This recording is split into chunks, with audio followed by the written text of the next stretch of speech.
Conforme vimos, o positivismo eleva o caráter feminino à posição de coadjuvante natural, empírico, do sacerdote, para evitar desvios quanto ao culto. Sob esta contínua precaução, devemos conceber o conjunto do culto como destinado a ligar sistematicamente o dogma e o regime, ou a teoria e a prática. A concepção sintética, ligar à concepção sintética do grande ser, idealizando a ambos. Assim, o culto nos oferece o tipo antecipado do dogma, tornando-nos a noção da humanidade ao mesmo tempo mais familiar e mais imponente, mediante uma representação ideal. Porém, como tipo de regime, o culto deve tender diretamente à melhoria dos nossos sentimentos, tendo sempre em vista as modificações que lhes imprimem habitualmente os 3 graus da vida humana: pessoal, doméstica e social. Essas 2 maneiras gerais, teórica e prática, de conceber e de instituir o culto, resultam da aptidão necessária de uma digna idealização do grande ser, capaz de consolidar e desenvolver o amor sobre o qual assenta toda a sua existência. Nada explica o crescente legado teórico e prático acumulado pelas gerações, senão o amor.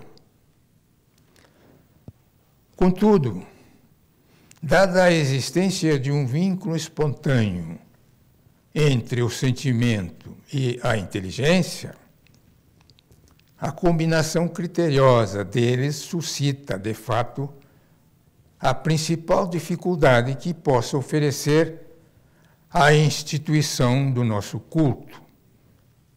Porque o culto, tanto quanto o dogma, se não mais, está exposto a degenerar em misticismo ou em empirismo, conforme houver excesso ou falta de generalização abstrata.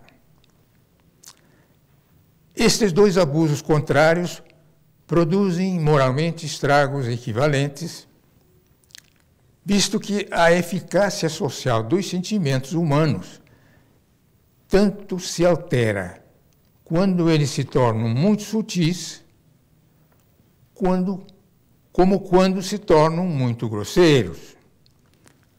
Essa dificuldade reside em instituir de modo normal a vida subjetiva, visto ser sobre ela que assenta o conjunto do culto positivo, tanto intelectualmente como moralmente. Nosso grande ser compõe-se, primeiro, muito mais de mortos e depois de pessoas por nascer do que de vivos. E mesmo destes, a maior parte é de servidores, sem poder tornar-se atualmente seus órgãos. Pouquíssimos homens, e menos ainda mulheres, existem que sejam plenamente julgáveis a este respeito, antes de terem completado sua carreira objetiva, durante a qual cada um poderia compensar e até exceder o bem que fez pelo mal que possa fazer.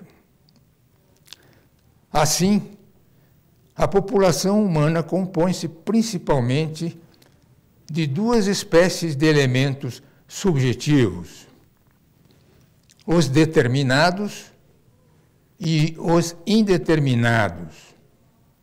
Entre estes seu elemento vivo atual, que, embora cada vez menor relativamente, é o único a instituir a ligação imediata e completa. Concebe-se, então, que para nos representar o verdadeiro grande ser, o culto positivo deve desenvolver muito em cada um de nós a vida subjetiva, o que, aliás, o torna eminentemente poético. Ao mesmo tempo, esses exercícios em que o pensamento opera com o auxílio de imagens tornam-se mais próprios para cultivar nossos melhores sentimentos, visto que, sem imagens determinadas, tanto o sentimento como o entendimento ficam imprecisos.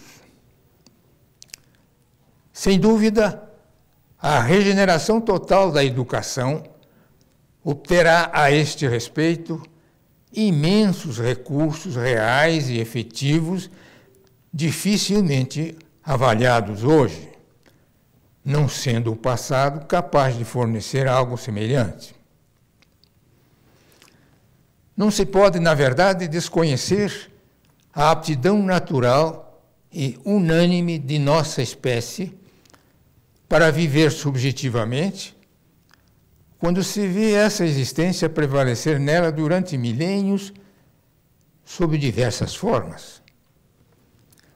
Os espíritos emancipados de hoje não ignoram que, durante essa imensa existência, os cérebros humanos foram habitualmente dominados por seres puramente imaginários, embora se lhes atribuísse realidade exterior. Os diversos teologistas estão quase igualmente convencidos disso, visto que cada fé teológica julga assim todas as outras, apesar de o conjunto das outras opor-lhe sempre uma grande maioria de adeptos, principalmente depois da dispersão atual das crenças sobrenaturais. Cada um só isenta da ilusão sua própria fábula. Hoje ficamos por aqui. No próximo encontro, apreciaremos como se desenvolve e se equilibra o subjetivo com o objetivo, proporcionando-nos mais saúde mental. Gratos pela audiência e até lá.